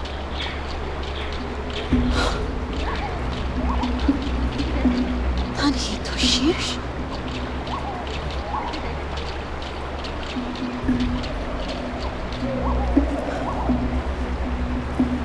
Ay khuspa marwa winja.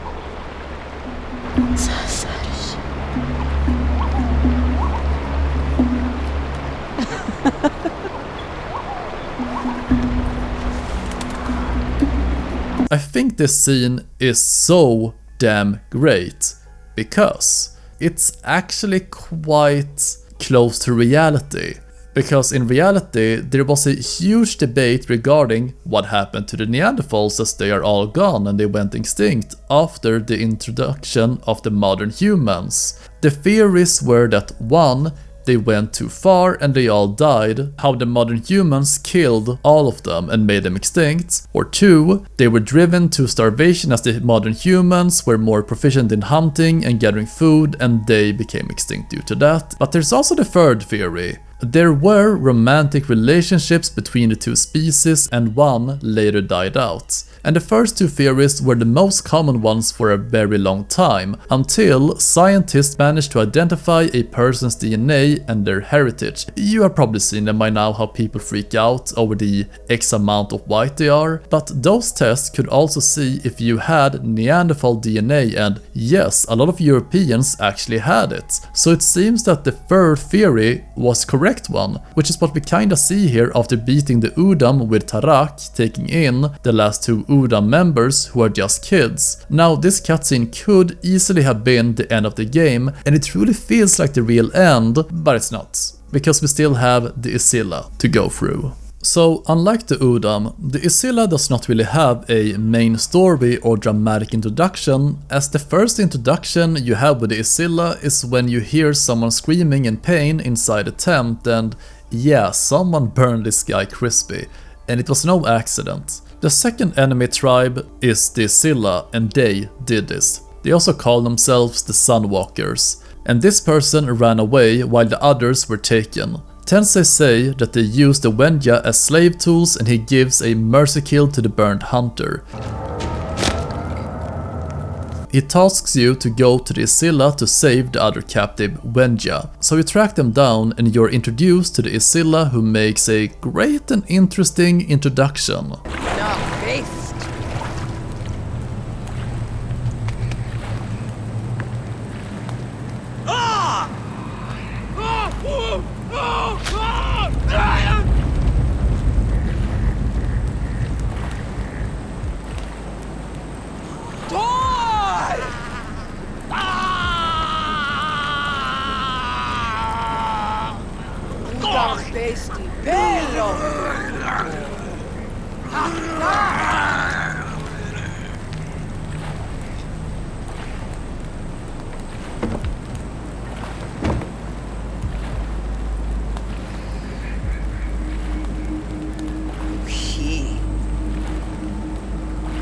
Wenja based das.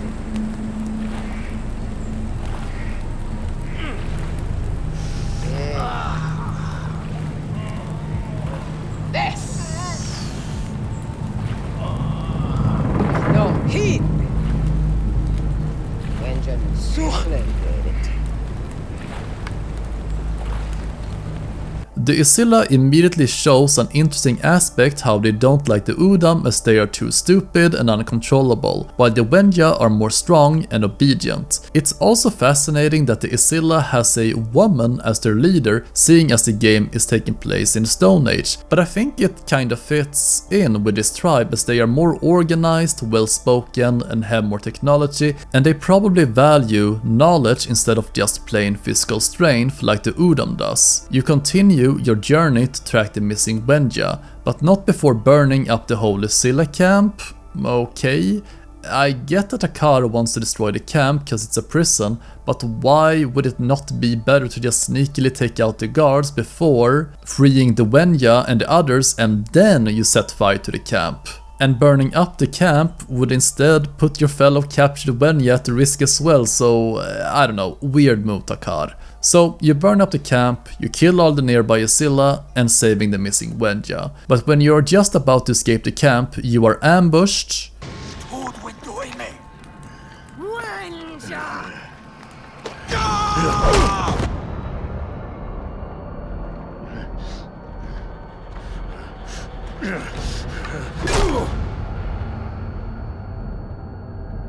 And man, Takar has one fixed goal. She introduces herself as Batari and tries to recruit Takar as she has taken a liking to him, as he's strong and that he uses fire like the Izila, and how he probably wants to be like them. And again, it says a lot about the Izila as they think they are so much greater than everyone else that using fire is something that is exclusive to them, and how Takar and the Wenja are just copycats and trying to be them. Takar of course refuses this request and is thrown into the fire pit, where you need to swim down this water hole, which is conveniently placed here, and it's not even hidden. I mean, I'm sorry, but the Izila, are they stupid? Why would you have a fire pit where you throw down corpses and people to burn? But right next to it is a pool of water and you can escape through it? Ooga booga logic?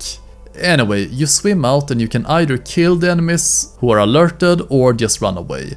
After making it back to the camp, it seems that all the captured Wenja that you saved are back in the village. And with this, the war with the Izila starts. It's a decent start to the clash between the two peoples. To hammer in and understand just exactly what the Izila mindset is, the creators described the Izila as the following. The Izila and the Wenja have totally different worldviews. The Wenja are nicer, they believe that everything has a spirit.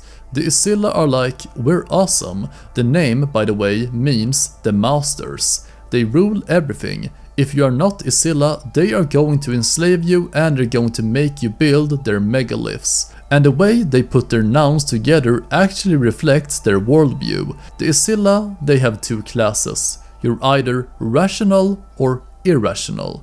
You're either thinking or non-thinking. The Izila and the gods and selected Wenja are in this thinking class, and everyone else is an it, essentially. Just like with the Udam, you drink another vision potion mixed with some ash this time around, and this vision is one of my favorites in the whole franchise. And when I talked in my Far Cry 4 video about how every game after 3 includes hallucination or dream sequences in them, and how most of them have no real meaning and they were just there for spectacle. But here, it's a complete opposite, because it conveys so much more information about the Izila and what exactly they fear, and it seems to be an object, or in this case a mask, which is called Krati, which the Izila fear. So you put on this mask and everything around you is pretty much on fire. You get a bow and arrow which are on fire too, and your arrows summon meteor showers. Cool. And whenever you land your arrow, the meteor will hit that location. I love it. You destroy the monuments, pillars, and now you need to destroy the moon? And I love that they brought back the bow from the Shangri-La section in Far Cry 4. Since the bow is a multi-shot bow and I absolutely love it, and this visual spectacle is easily one of the pinnacles of the franchise. Just look at this.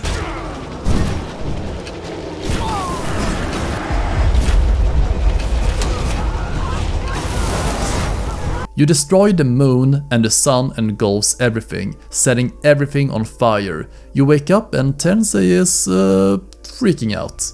I think he also drank some ash juice and I think he dreamt about something personal. You tell him about what you saw and how he needs to process all of this before making the next move, which continues now. You talk some more with Tensei, who gives you more background to his own story, as he used to be a prisoner of Batari, and that's why he has all of these burns all over his body, and how he can't feel pain from fire anymore. He tells Takar that he needs to find Krati, or rather the mask that we used in the vision, as that's what the Izila fear. So you must travel to the grave of Krati and steal the mask, but it's a sacred cavern, so it's filled with Izila, and after killing them you get the mask. So the mask is stuck on a burned body which looks old as hell. And as Tensei said in the cutscene regarding how Batari loves, fears and hates Krati, and how she burned and killed Krati, I assume that this person could have been the previous leader, her lover,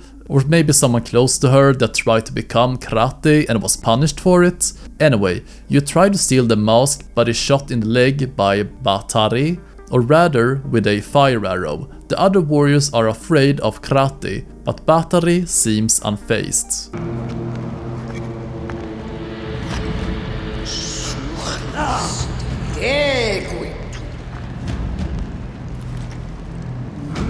Wenja, take on me.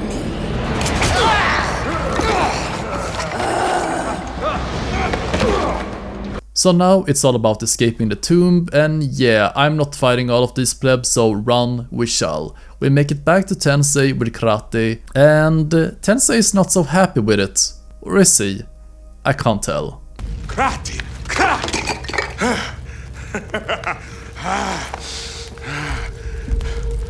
Paret! Krati Dwaya!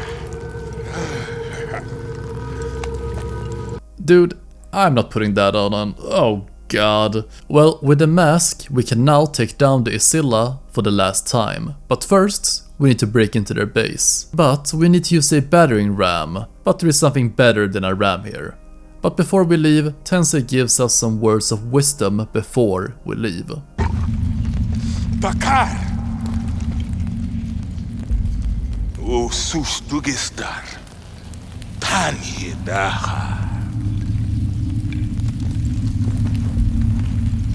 So it's another mammoth stampede where we need to break through the main gate and invade the Izila homeland and destroy and kill everything that comes between us and the temple. But on the way we also free our fellow Wenja who are about to be sacrificed, and okay, don't jump off the mammoth with a pet nearby or this will happen. Oh well, do not need it anyway. So you need to run around to 3 different locations and save all of the captured Wenja so you can do a combined attack at the temple. This takes a lot of time, because these camps are far apart and there are a ton of enemies there. So after freeing all of them, you can finally attack the temple, but the Izila has a drawbridge and you can't get over, so the plan is to knock down a huge stone monument, and while your fellow Wenja chop down the support beams, you need to protect them from the enemy archers and spear throwers. And with the stone down, you put on the mask and create chaos, and the enemies will start to run away from you as they are terrified of Krati,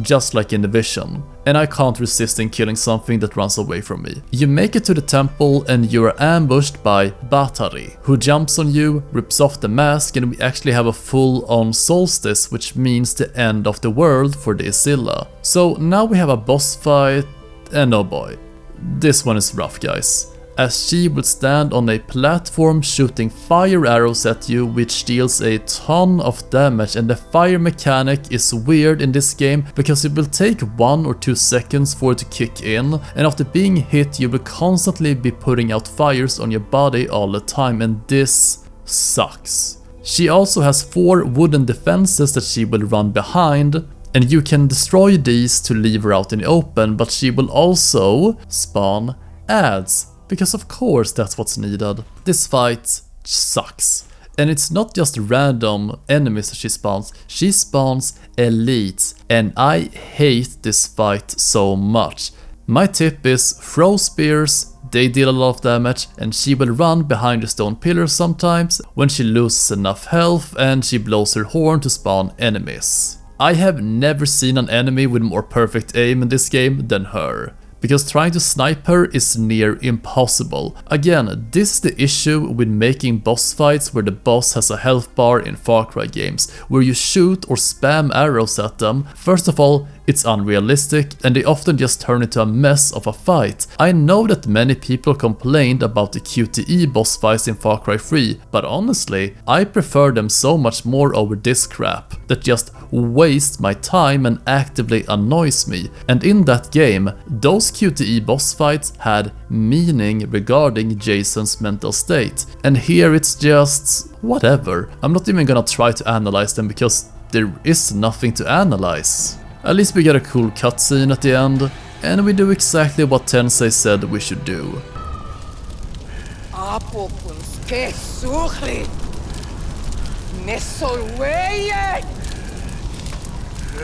Wenja pesti.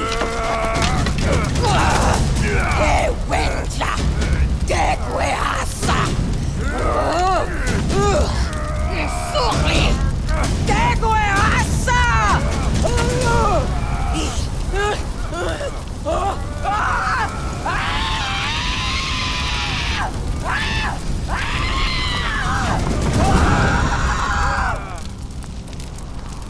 A befitting ending to Batari. And yes, the Wenja came to Oros and said, sorry, but the human sacrifices will stop. We get back to the camp and Tensei is celebrating and he drinks and offers more Kool-Aid to everyone, and we start a party. And of course, just like any other protagonist, Takar can't handle his alcohol, and I guess it's a decent conclusion to the Izila storyline, but it does not really feel like a proper ending compared to the Udam one. Here's the thing though, neither ending is the real ending and you don't get another ending after you finish those two, because there is another hidden ending. But before we can get to that, we need to destroy some fortresses. The fortresses from Far Cry 4 makes a comeback. They are a bit of a disappointment as they are tied to the story's main progression this time around, and there are only 2 of these fortresses in total. They are just like ordinary outposts with just a ton more enemies, so good luck being stealthy. Because oh boy, I know I needed it. Oh yeah, and pretty much every enemy is an elite in these camps, which means you won't be able to snipe them with your bow. You need to get up close and personal and take them down. And just look at this. How the hell am I supposed to take them down in a stealthy manner? And here's the thing, I loved the fortresses in Far Cry 4 as they were challenging, but they were fair. They were challenging in the correct way. You could take them out fully stealthed, but here it's next to impossible and it feels pretty unfair as the enemy placement is too clumped up instead of them being in buildings, patrollings or on their own. And yeah, I spent maybe 20 minutes being really careful, but here is a hut with 2 of them sleeping, which is hard to kill because the game is not really programmed to kill sleeping enemies.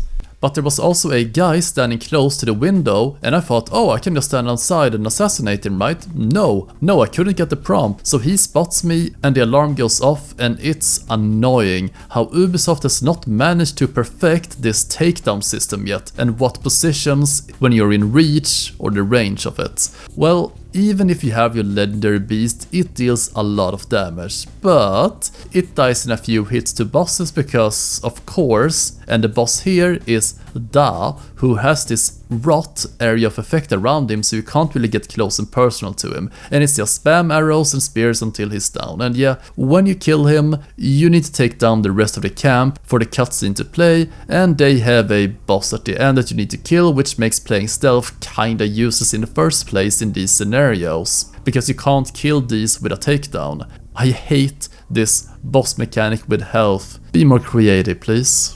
So we get a cutscene with Da, who is pretty cool actually. Takar finds out that Da knows much about the rotbane that the Udam use and how the rotbane eats flesh, which means he can be of value. So we force him back to the camp and we even give him a home. It seems that he's sick, or rather he's suffering from something. Da agrees to teach Takar how to use the Rotbane. But let's just say most of the Wenja are not taking kindly to keeping an Udam here, especially Sila, as she wants to kill him. But yeah, while Takar was gone, they all forced Da into the forest where they can drown him. Yeah, I feel bad for this guy, so you go to the location and you need to block off the waterways which is streaming into the cave, which would effectively drown Da as he is tied down on a rock. And this is a pretty cool sequence as the water actually fills up and you are on a timer to save him. So you rescue Da and the rest of the Wenja are still hostile, but Takar gives a good speech to them and they will respect him afterwards. Why wara?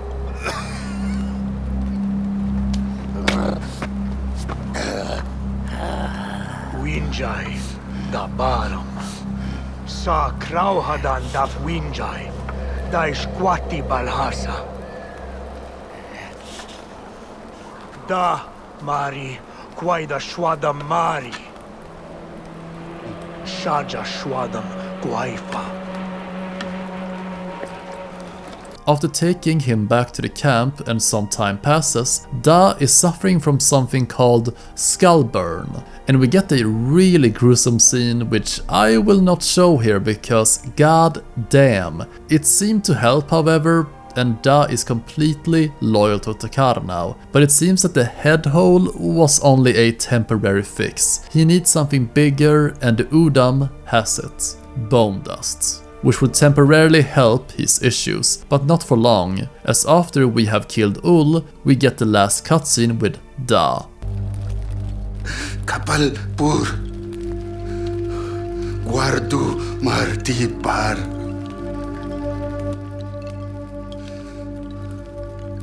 Takar.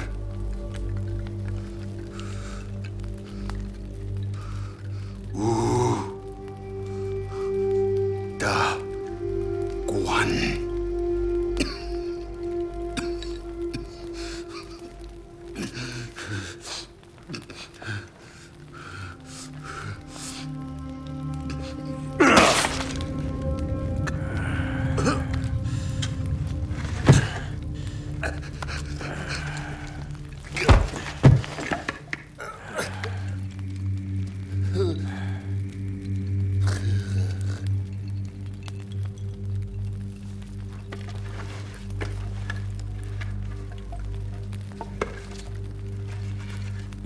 Shlau dragwash.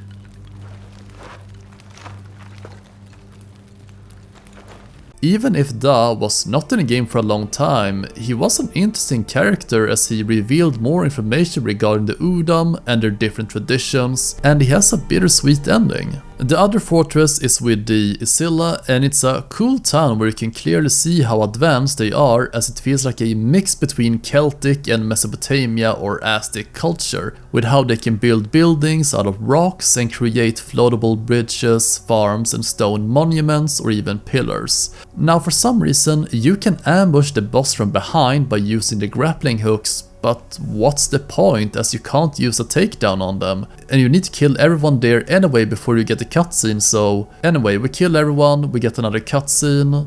But this fortress's leader actually knows how to speak Wenja, and he's quite willing to teach the Wenja about the ways of the Izila and specifically how to make firebombs. And like with Da, you force him back to the village and he will teach us more fire secrets and he will give us more quests. And we also get some more information regarding the Izila here, as their tests and competition to show strength is to raise for seeds. Yeah, seeds. And he recommends that we take the seeds to the Wenja that can grow food later on. It's just run, find seeds, kill Izila, no biggie. And now the Wenja will be able to grow food. Next up, he's a bit crazy as he's starting to say that he's going to be killed because he was seen with the Wenja. He reveals that some Wenja were taken to be sacrificed by their sun god, Sukli. So you need to identify the Izila priestesses who are about to sacrifice the Wenja and then kill them. Back at the camp, Roshani, yeah, Roshani is his name, has now been accepted by the tribe and he is now wearing a Wenja bracelet that Izila made for him. He even ponders the question whether or not Wenja and Izila can work together, or if he can live with them as an Izila. Takar wants him to stay as the Wenja can still learn so much from them, especially how they grow wheat, and makes him the commander of wheat. So after having taken down both the Izila and the Udam, while also doing all of Das and Roshan's quest, you now get the final and true ending of the game, where everyone in the tribe is celebrating. And we get a super cool scene afterwards with one of the Udam children that Takar brought home, where he tries to tame a grizzly bear.